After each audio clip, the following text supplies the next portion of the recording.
stayed Hillary Clinton in a courtroom during her White House run. Well, the parents of Sean Smith and Tyrone Woods, both killed in Benghazi, filing a lawsuit against Secretary Clinton in federal court here in Washington, D.C. The lawsuit alleges, among other things, that Clinton's negligence was directly responsible for Smith's and Woods' death. Radio talk show host and editor-in-chief of LifeSet, Laura Ingraham, is here to go on the record. All right, Laura.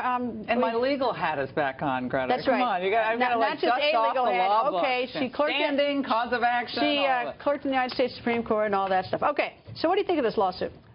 I think it's going to be very difficult to demonstrate the causes of action which they allege. They allege defamation against them, and the defamation is based on that Hillary Clinton said that they misheard her when she said it was caused by the video, and we're going to get to the bottom of the guy who made the video, obviously the attack in Benghazi. They allege, as you said, intentional infliction of emotional distress and other causes of action like that. And I think unless they have some smoking gun emails, which I don't think they have, they cite a lot of columns and so forth that are on various websites.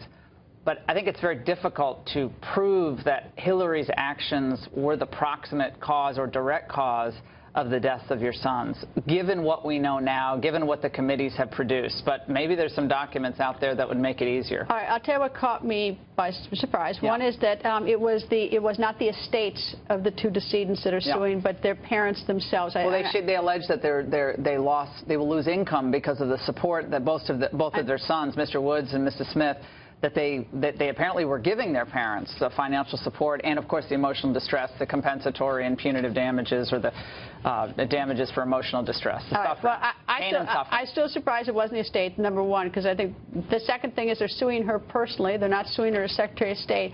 And this may be real inside baseball, but the judge that they drew on the wheel, that may be the best thing they have going for them. Judge Royce Lamberth, who is a very conservative judge.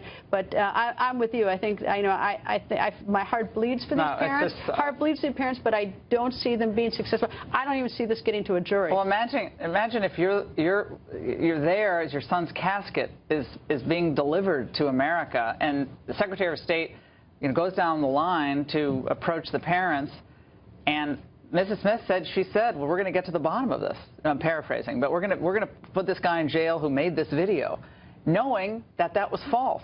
That must just add more sting and pain to them, given everything that they've gone through. But I think the lawsuit, as I read it, is an uphill battle, given what we know now. Maybe other documents will come out, and they're going to try to get discovery on this if this isn't thrown out.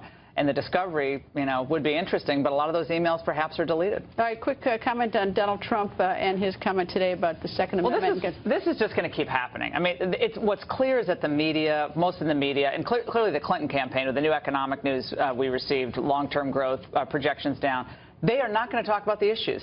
It's only going to be, this is the offhand comment Trump made. We're not going to talk about... Is it the Clinton campaign, or is it the media that's on this? I call it the Hillary media. No one's life is affected by what Donald Trump said. Everyone understands what Trump said. Trump is not arguing for some type of revolution by the Second Amendment people. He's saying that, look, these people have a lot of power. I think it's obvious to anyone. I think he handled it fine tonight. But I agree to this extent with Carl that knowing what the landscape is, the Bushes want you out, the Democrats want you out, and the Clinton War Room wants you out, every comment that you make that is not totally precise will, and even those that are fairly precise, will be used against you. So he has to know that by now. Laura, thank you. Yep.